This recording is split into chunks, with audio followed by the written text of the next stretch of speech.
Good day, everyone. Good to see so many people joining us this morning. Welcome to the World Press Freedom Day at IREX and at USAGM. Today we'll have a panel, Ukrainian Journalists at War, a discussion with media experts. Welcome to the panel.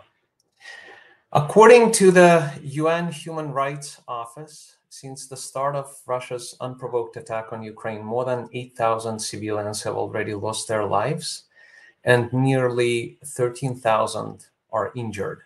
The war has disrupted lives of millions of people and, as we all know, created a humanitarian crisis not seen since World War II. Since the war began, thousands of Ukrainian journalists became war correspondents overnight, and many have already been killed or injured. And hundreds are still in the war zone, continuing to provide fact-based and reliable news and information to the citizens of Ukraine and to everyone else, to all of us. Today we have a panel of experts who will discuss what it's like to cover the war in Ukraine this year, the challenges and the needs of journalists. But I would like to start with opening remarks by the President and CEO of IREX, Kristen Lord, and the CEO of U.S. Agency for Global Media, Amanda Bennett. Hello, everyone, and welcome. I'm Kristen Lord, President and CEO of IREX, and I'm delighted to welcome you today to this important event, Ukrainian Journalists at War, a comprehensive discussion on the resilient efforts of Ukraine's journalists to provide fact-based, reliable news and information in the face of Russia's unprovoked war. I also want to thank our co-organizer for this event, the U.S. Agency for Global Media.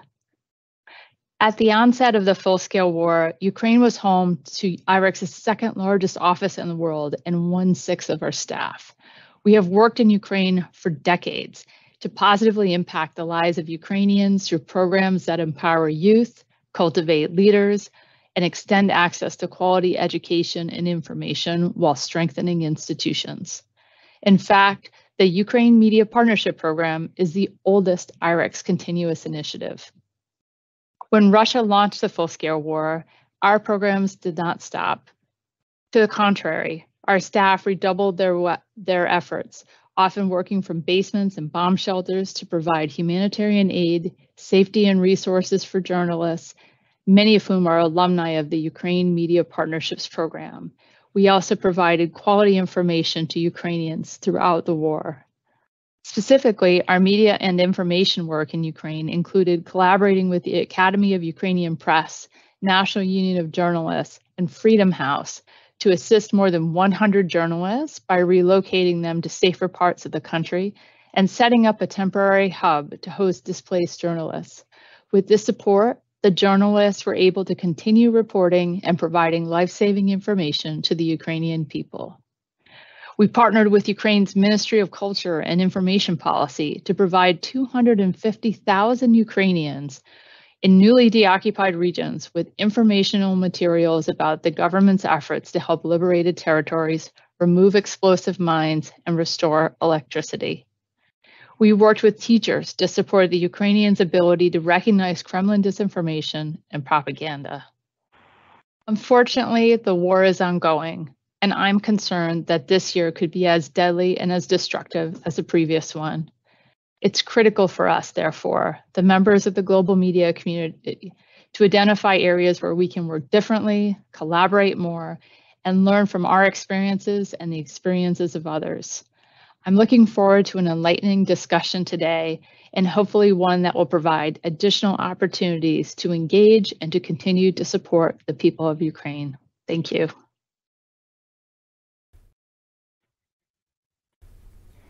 Good morning, and thank you for your kind introduction. It's a pleasure to be with you today to discuss this critical moment in history and to honor those journalists who tell the story every day. When President Putin launched his full-scale invasion of Ukraine, he set in motion the largest armed conflict in Europe since World War II, displacing millions and inflicting devastation on a generation of Ukrainians. His actions targeting civilians, using food as a weapon of war, abducting children are horrific. And he weaponized information to hide those crimes. Well, this is a moment that USAGM was built for. Just as in World War II and in the Cold War, the U.S. Agency for Global Media combats these lies with the truth. Every single day, across every single platform, reaching almost 410 million people every week, we counter malign foreign influence through the tireless work of our 6 entities: Voice of America, Radio Free Europe, Radio Liberty, Radio Free Asia, Middle East Broadcasting Networks, the Office of Cuba Broadcasting, and the Open Technology Fund. People around the world know they can come to our networks for reliable, fact-based journalism. And in times of crisis, when people need information and they know they can't trust their own government, they come to us. We see a huge surge in audiences during moments like this. We saw it in Iran during the recent protests, in China during the COVID-19 demonstrations, in Cuba during its July 11th protests, and we've seen it in Ukraine. People seek out information they can trust. Reporting does not come without risk. In Ukraine alone, 13 journalists have been killed so far in the conflict. And one of them was our very own Vera Hirek, a talented journalist and producer for RFERL's Ukrainian service, who was killed while in Ukraine, still unshaken in her commitment to sharing the truth about Russia's aggression against Ukraine. I honor her today and every day. It was just over 1 year ago, on April 29th, 2022, when a Russian missile struck at the residential building where Vera lived.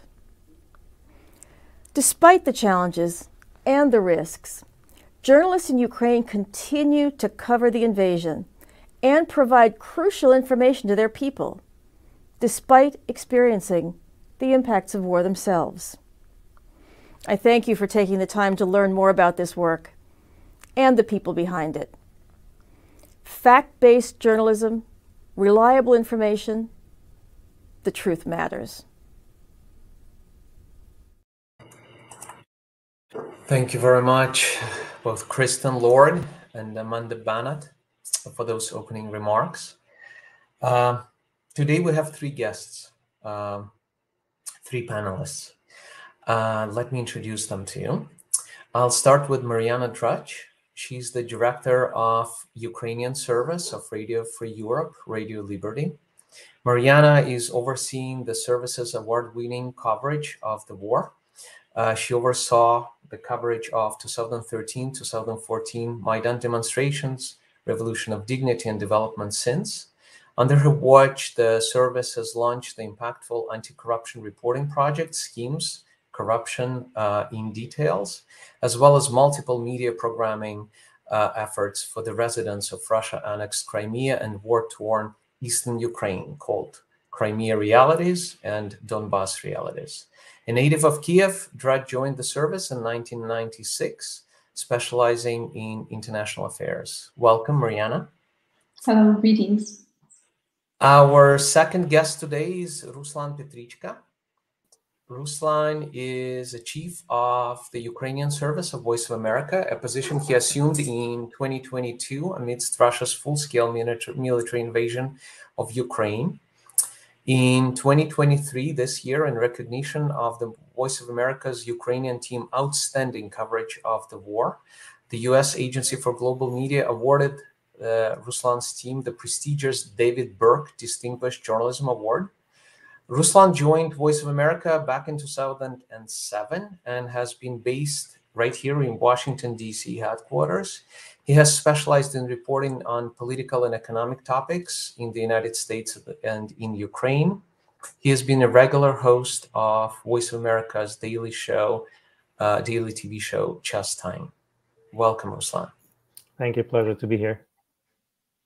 And our third guest is Alla Skorik, Chief Editor of UA Chernihiv, an affiliate of public broadcaster in Ukraine. With 20 years of experience in journalism, she spent past 6 years to reform, in fact, public broadcaster of Ukraine. She's now leading a media outlet covering the region of Chernihiv, including during the siege of Chernihiv in February and March 2022. Her media is documenting war crimes, produced 3 documentaries about Chernihiv and cities of Slavuchich and Priulki fighting with Russia. Welcome, Alla. Thank you. Thank you for this meeting. So basically, I will be asking our panelists questions, and then we can open it up to our guests. So you can, this is for our guests, you can ask questions of our panelists at any time during this discussion. So please enter your questions in the chat, and we will get to your questions as time permits. So my first question is for Mariana. So Mariana, I understand that the Ukrainian Service of Radio Free Europe, Radio Liberty, has seen its audience grow significantly since Russia's full-scale invasion in February 2022, and is among the most cited media outlets in the country. And Amanda just mentioned it in her opening remarks as well. You have a large number of journalists, stringers working in Ukraine right now. So my question to you is, how do you keep your journalists safe? What are the strategies that you employ to collect information in real time and at the same time trying to protect your staff who work on the front lines in Ukraine? Certainly, safety and security of our journalists is the priority, but we have to understand that Ukraine is amidst a full-fledged Russian invasion. And it is certainly concerning that the number of reporters killed or injured in Ukraine is steadily increasing. And according to the local media watchdog Institute of Mass Information, 56 journalists were killed in Ukraine, and out of them, 9 covering the war, and others as civilians or within ranks of the military. And Amanda Bennett mentioned our colleague Vera Hiric. She was indeed killed over a year ago by the Russian missile strike when actually UN Secretary General was visiting the Ukrainian capital. And 1 year after this, we released an investigation about who exactly was ordering this attack and identified and confronted some key figures in the Russian command, showed how exactly this attack was executed. Vera died as a civilian, but she's very important journalist for our service. She was in charge of coordinating team of our frontline correspondents. And talking about her safety, we actually asked our journalists, a part of them, to leave Kiev a year ago, and Vera was one of them, but she decided to come back to the Ukrainian capital because her parents were under Russian occupation. So she came back to take care of her family.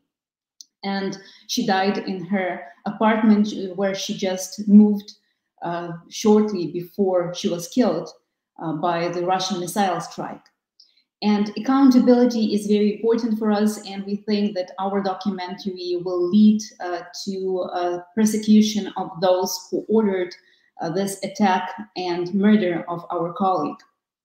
And there are many other cases when that I can talk about them. When recently we were concerned that Ukrainian journalists were concerned when in Kherson, the fixer of the Italian newspaper La Repubblica, the Ukrainian citizen Bogdan Vitik was killed, and the correspondent of this Italian publication, he was wounded. And then the Ukrainian government announced that this crew was breaking the rules. They didn't have the official permission, and this specific fixer did not have the protective equipment and accreditation. I think that certainly it is important for all media that are working in Ukraine, international media, to take care of people that help them to produce materials. We are talking about fixers, we are talking about drivers, so they're essential members of crews that that help to produce video which is showing the world what is happening in Ukraine. And talking generally about safety and security of journalists, according to local media watchdogs, Russia committed over 560 crimes against journalists.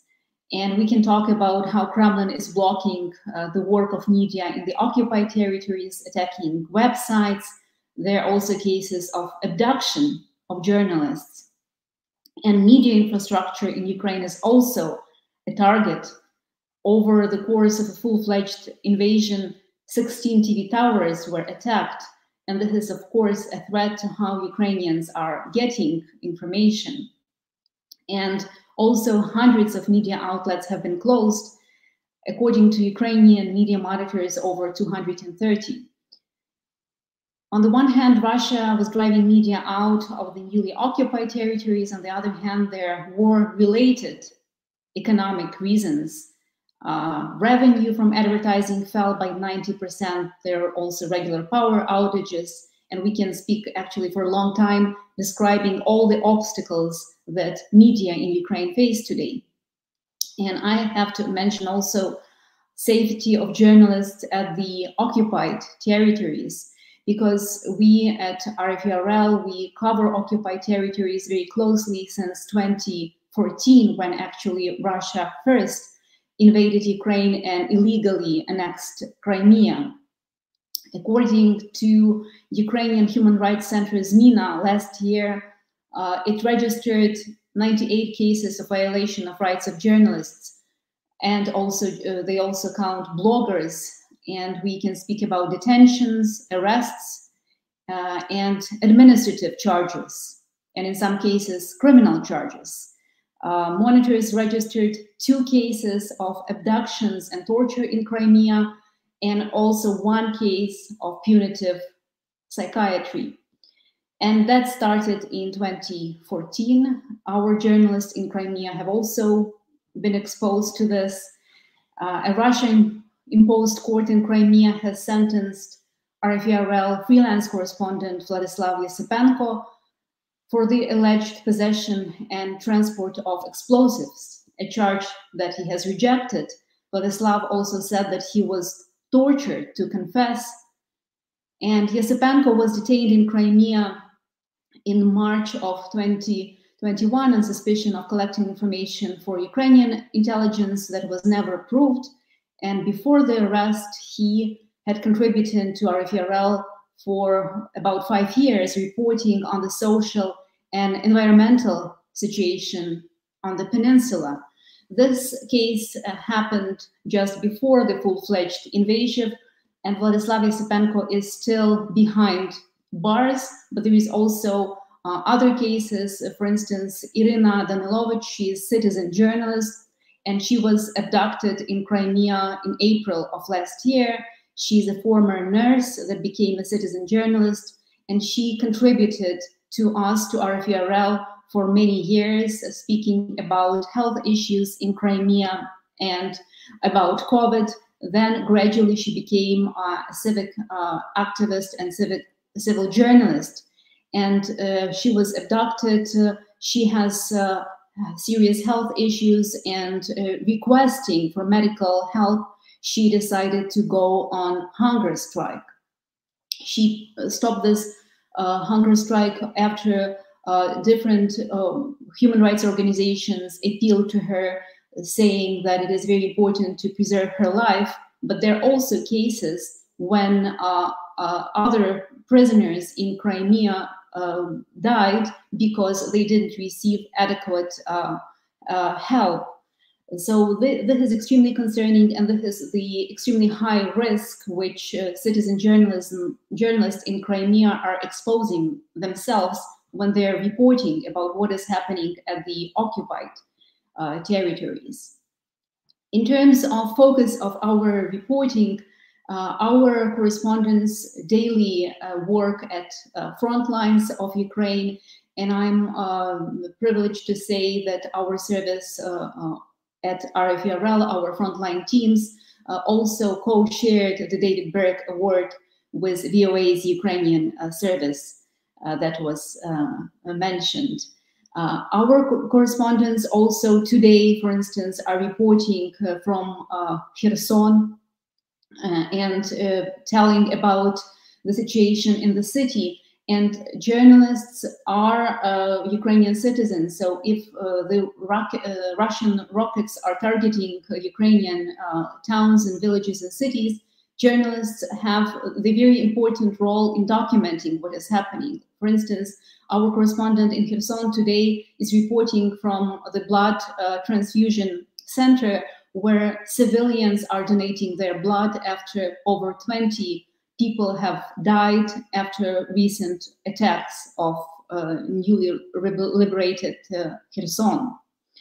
And in addition to covering important developments in the front lines, and I'm also proud to say that our correspondents were the first ones that showed how Bucha and Irpin in the Kyiv region were liberated over the year ago, and the Ukrainian Postal Service decided to use the photograph of our correspondent Sergei Nuzhnenko at the stamps of Bucha and Irpin, showing how these two towns near Kyiv region during and after they were liberated by the Ukrainian army last year. And in addition to covering what is happening at the life of civilians, what is happening with front lines, we also cover the Ukrainian government. And our story about high-ranking Ukrainian judge Bogdan Lvov with the Russian citizenship was recently shortlisted to at the European Press Prize at the investigative journalism category. We also are looking what is happening with the Ukrainian army. And after a high-profile scandal over contractors' prices for military food supplies, we found that at least 4 additional major contractors charged the Defense Ministry above market rate for the provision.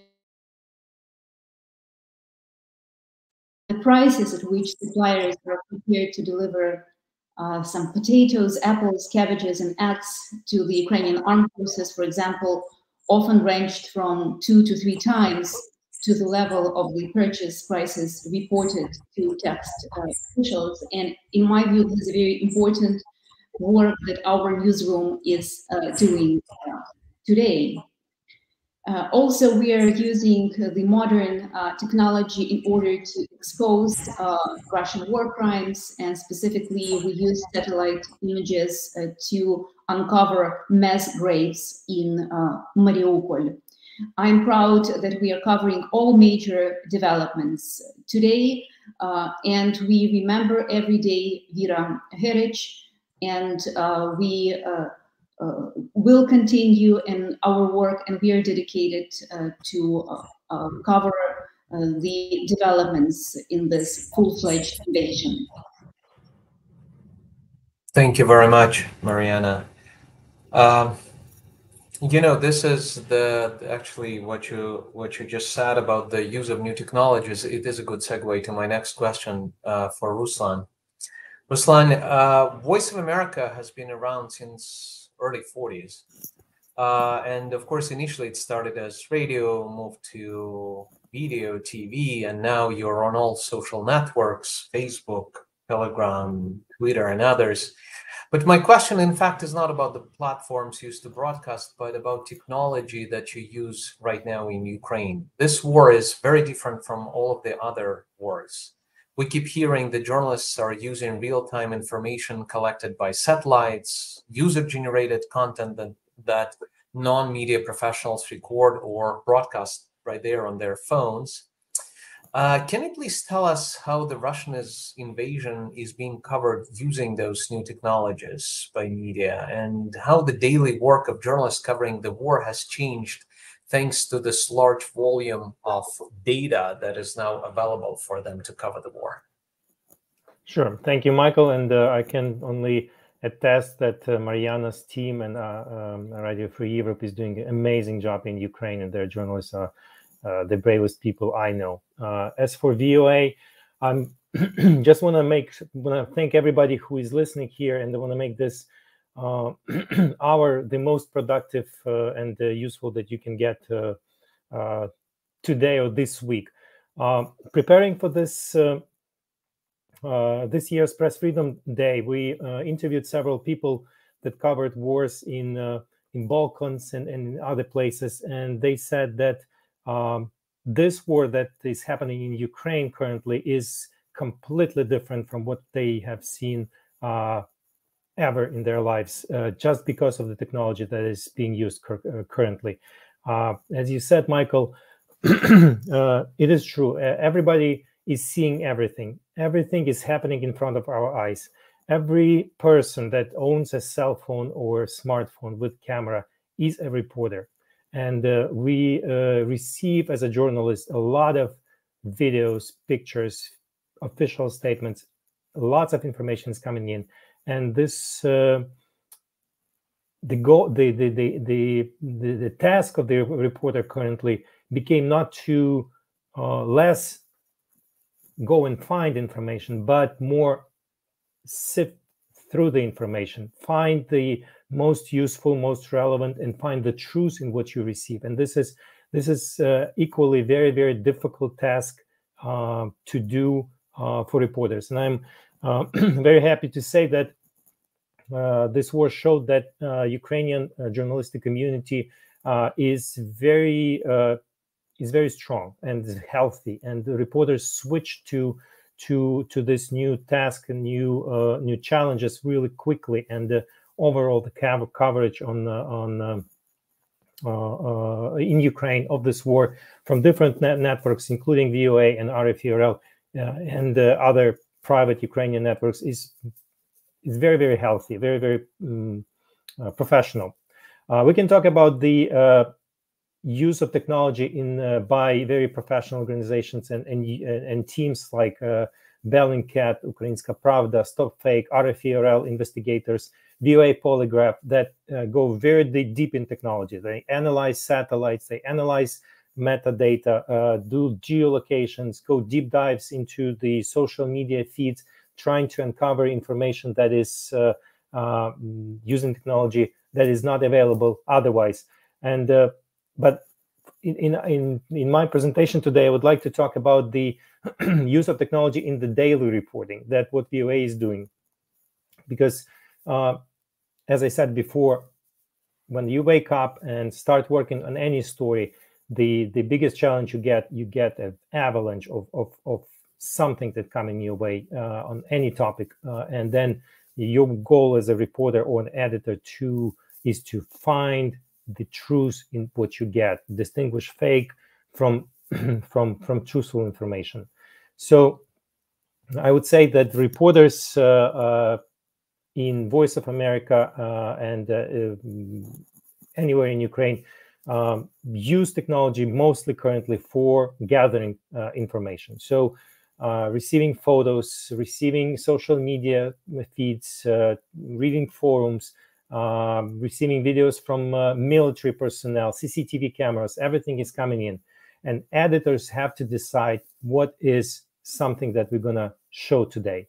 And this is one of the biggest decisions that the editor can do, just to find, okay, we're going to cover this or that. And this is takes a lot of time to and knowledge and experience to make this decision. The challenge is there is too much information and how to choose the priorities. And then I would say that we spend a lot of time speaking with our editors, speaking with our reporters. Okay, what do we want to cover today? What people want to hear? What facts we want to uncover? And once we get this answer, then we go deep and try to use this information that is coming into in our reporting. For VOA, as you, Michael, said rightly, we have been around for a long time, and we used to be a radio. People who grew up in Soviet Union times remember listening to radio feeds and VOA to find the truthful information. For the last 20 years, 30 years, we were developing different platforms, television platforms, going through our affiliates in Ukraine and reporting to Ukrainian audience on various platforms. When the war started and the months leading to the war, we noticed that people, Ukrainian audience, were actively trying to get truthful information from sources that they trusted, and we saw a huge spike of audience on our feeds, and we decided, okay, something is really happening in the minds of people, and that we need to give them this information. So we launched ad hoc live streams using Facebook Lives, using YouTube channels to talk to people about what we know and give them this information. And people, we saw audiences ranging from starting from 100 people watching the live feed to several thousand people to several tens of thousands people using watching the feeds in a real time. We launched the show we called a daily briefing, the half-an-hour live streamed show designed for social media, and we launched it several weeks leading to the full-scale Russian invasion. And we had 2 episodes per day, 30 minutes long, in addition to everything else that we are doing, because there was so much information that we wanted to, and we had to give, and there was so much demand from people that demanded this information. People were asking questions that demanded answers, and we were, as a journalist, we were obligated to try to find these answers for these questions. I would just wanted to mention that the audience in Ukraine is very, very smart. Audience in Ukraine went through long period of time targeted by Russian propaganda, Russian disinformation campaigns, targeted by other tools and technologies that were trying to distort the information. So they started to actively look for something that they can trust. They turned to VOA for this kind of truthful information, and we were trying to get this to people as much as we could. And I'm also proud to say a lot of times we did not have the right answers. People were asking questions why US is not providing military. Close the sky was the biggest question that we were asked. Why US does not providing means to close the Ukrainian sky? And we did not have this, as a journalist, we did not have answer to that. But using these questions, we went up and to the White House briefings, to the State Department's briefing, to the Pentagon briefings, and we're actively asking and searching for this information so we could provide this back to our audiences.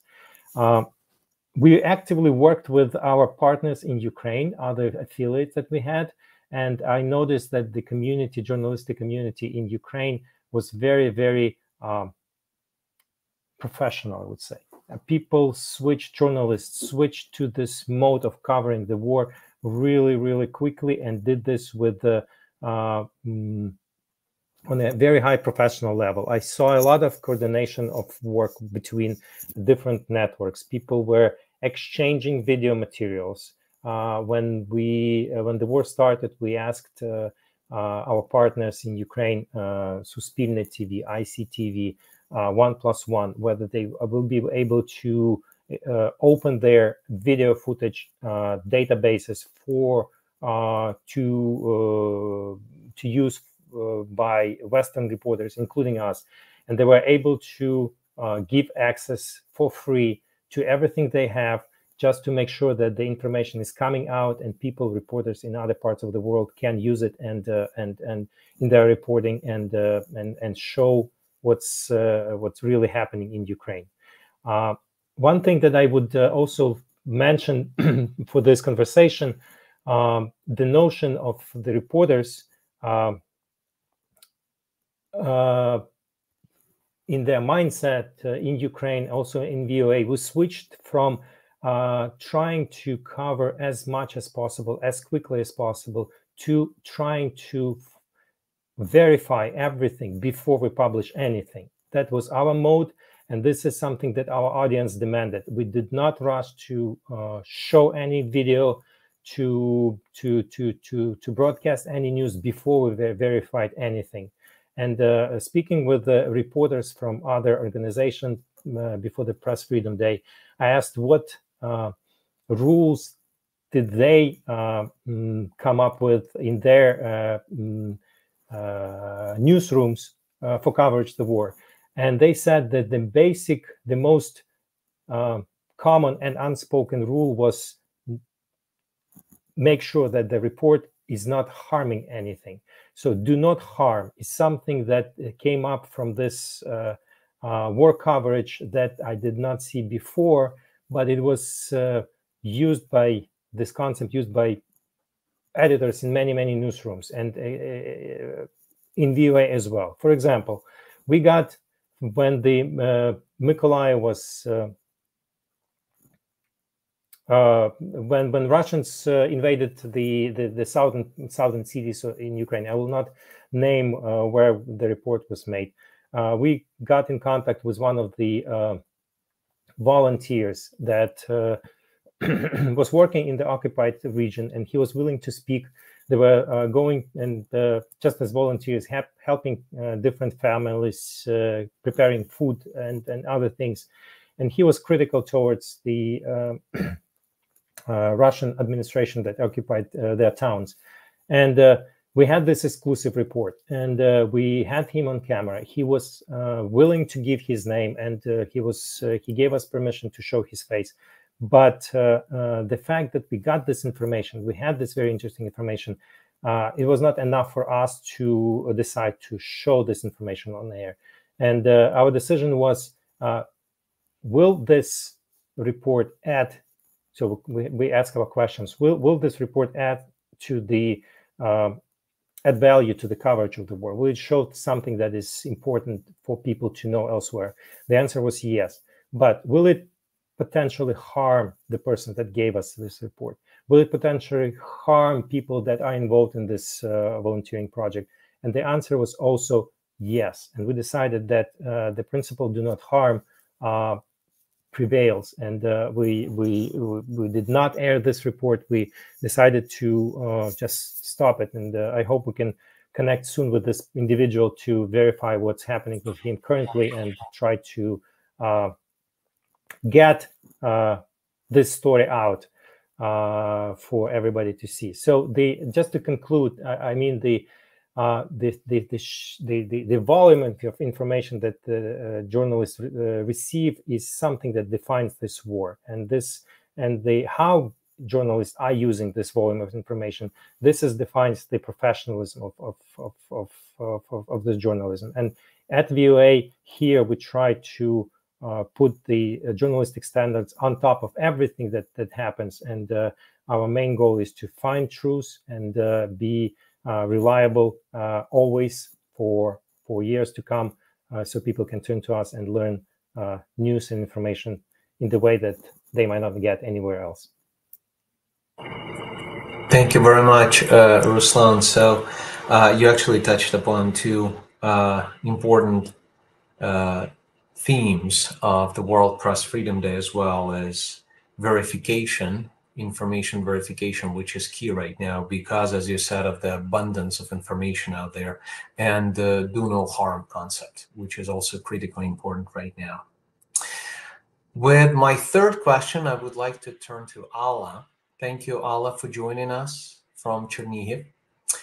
Tell us, please, about the coverage of the war now in months 15, I guess, of the invasion. How journalists have adjusted to war reporting, and what are the challenges that they face right now? Thank you, Mariana and Ruslan, for your stories. And I also think that Ukrainian journalists showed their resilience as militaries and civilians, most of them, because now it's 3 days of May, And we experienced 11-time air alarm that lasted for 14 hours, actually. The longest one was 5 hours air alarm. And, you know, this is a story, my personal story, and the story as I'm an editor, so I need to organize somehow around the clock broadcasting without just giving information to our audience from different platforms. And just imagine situation, all the newsroom sitting in somewhere trying to hide because of these air alarms. But still, yes, for sure, we continue our job because it's really necessary. People that are undershelling, they really need this information as bread, water, and information. Maybe the third thing they need.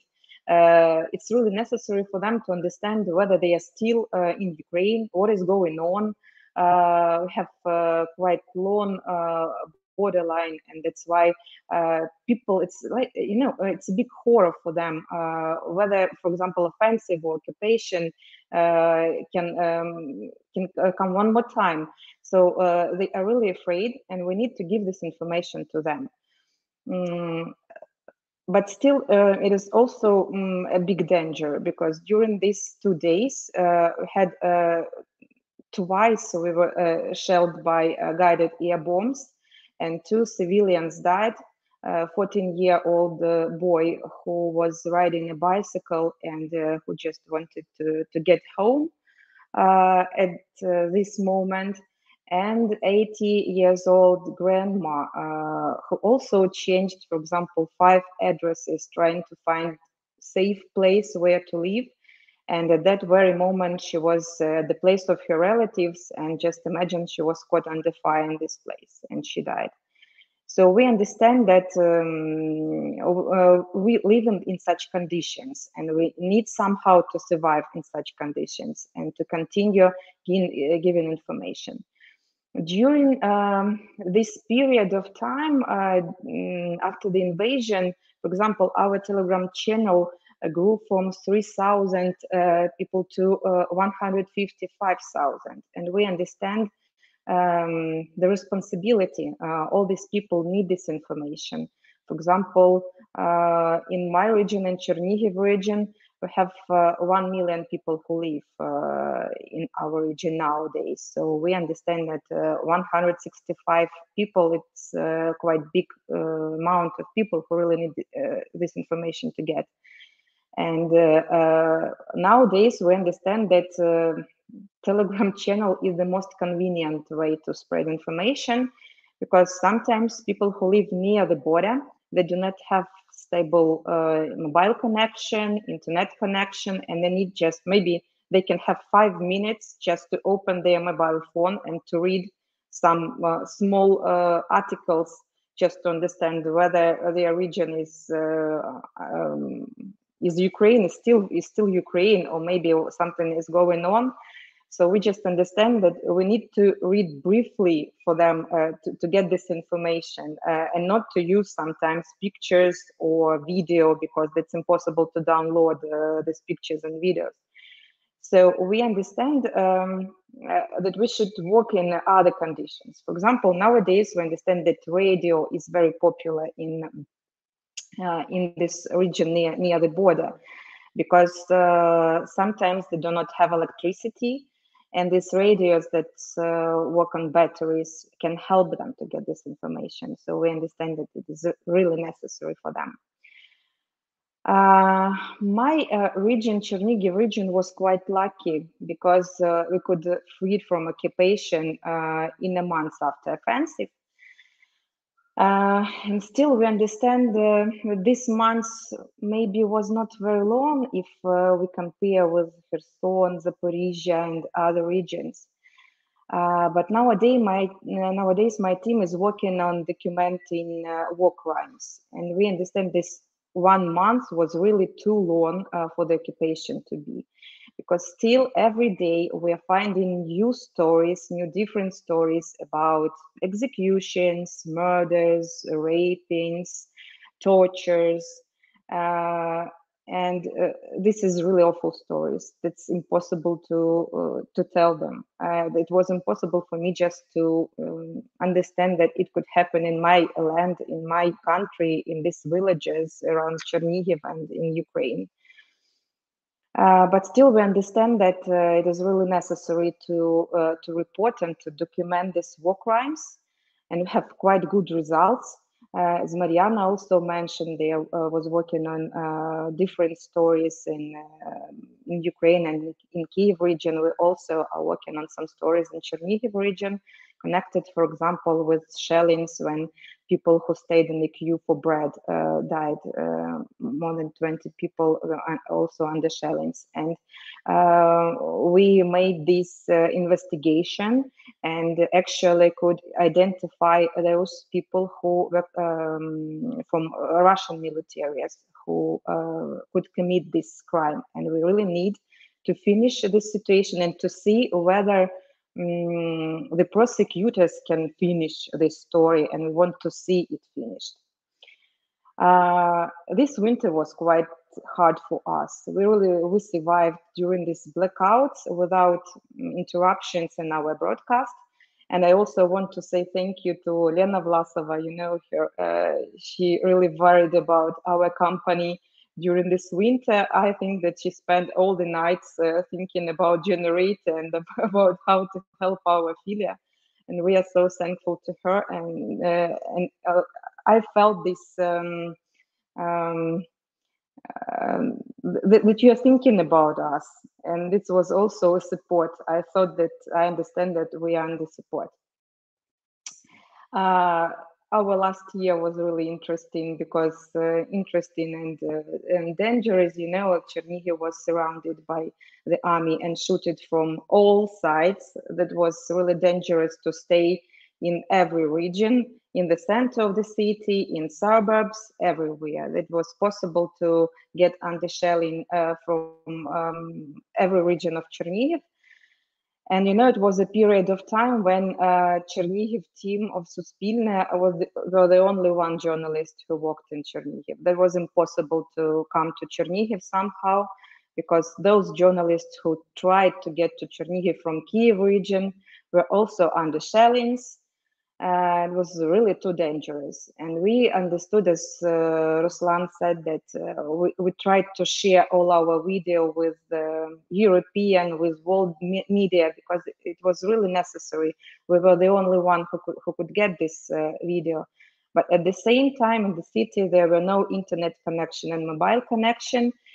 It was a big problem how to deliver this video to the world. That's why we used the Starlink. And we needed a lot of gasoline for generator to work also as well to deliver this video to this world. And in the period when the bridge was broken, the only way to deliver gasoline to Chernihiv was to use boats. And we asked some men to help us to get this gasoline to Chernihiv by the boat. It was really dangerous for them, and these people risked. It was a life risk for them. But we understand now. Just imagine the price of this video, the price of these stories. A lot of people. It's like a chain of people who were even could give their life for this video to get to the world. That's why I'm really grateful for a lot of people, and for you, Ruslan, as well, because you also shared this video with the world, and we understand that that was really necessary for my team. My team really worked this year without vacation and sometimes without weekends, and it's not because it's so necessary for me, for example, for them to work. It's just impossible to force them to go to the vacation, because they're thinking the way, you know, my region is under fire and I can go somewhere and sit on my apartment drinking coffee and visiting friends. No way, we will walk. That's why, you know, sometimes nowadays we're trying to force them to go on a weekend, just to spend some time maybe watching series or something like that. because that was impossible. And nowadays we can see that everyone is exhausted, but still they want to continue their job, and that's impossible to talk to them about the vacation. But still, this period of time was also very productive for us. Our team has never created so much content, that's for sure. For example, during this time, we made 3 documentaries about Chernihiv, Slavutic, and Priluki, and they were also very popular. For example, Battle for Chernihiv collect almost 4 million viewers on YouTube. And that's why we understand that our job was appreciated. And that's why I understand that the work of my journalist was also for a good thing. Thank you very much. Thank you very much, Alla. I want to remind our viewers to please use chat to ask questions if you have any. I actually do have one other question that I wanted to ask everyone, and I wanted to remind our panelists that we have about 9 minutes left. So if you could please limit your answer to a couple of minutes, that would be good. And the question is very much related to what Alla touched upon a second ago. According to the Ministry of Health of Ukraine, 1/3 of Ukrainian population may end up requiring mental health after the war. Alena Zelenska, the First Lady of Ukraine, in her interview to the Time magazine, I believe it was last year, said that, and this is the direct quote, "It will be enormous consequences if we end up with post-traumatic stress disorder that goes untreated after the war." And of course, we know that journalists, just like military personnel or first responders, are most vulnerable to PTSD, post-traumatic stress disorder. So my question is, how are your media outlets in the second year of the war? How are you helping your journalists, your stringers, deal with stress, burnout, and other consequences of war? And just a reminder, we only have a couple of minutes left. Why don't we start with Alla this time around? Yes, we really have this problem. And you know, for this month, twice time, I really asked a psychologist to help our team. One problem we had because of the story, my journalist worked on really hard mental story of the woman who lost all her family under the shellings, her son, her daughter, and her husband. And she could see how they were dying, and she heard their last words. And after that story, my journalist, she couldn't sleep, actually. She said that I always dreaming about this story and I can't sleep. What is going on? So we asked the psychologist to help us somehow to come through this story and to understand how to avoid such situations in future. And the other one story was connected with also with the audience. It was like an unpleasant situation when a young woman came also to our newsroom, and he beated my journalist because she thought that he couldn't give enough sensation like to her situation. And that's why also we worked also with psychologists somehow to help us. And nowadays, we also try to spend one weekend in the office, playing some games, I mean, table games, some funny games. Just I understand that my journalists can't spend their time with friends, like singing songs, making jokes, or something like that. And that's why I try to organize such kind of rest for them in the office, just to force them to switch somehow. And I understand that we really need some kind of retreat or something like that. And I understand that I need to force them to go somewhere and to do this retreat. Thank you, Alla. Thank you very much. Ruslan. So Voice of America broadcasts in 50 different languages around the world. And as you can imagine, the experience of broadcasting to the region that is involved in the active war or other disastrous situation is something that VOA is familiar with. So when the war started, I think we got the very good, our leaders got very good understanding what our reporters are coming through. And we had a training on mental health, and we were offered some other resources, how to deal with stress and everything else. But I think the most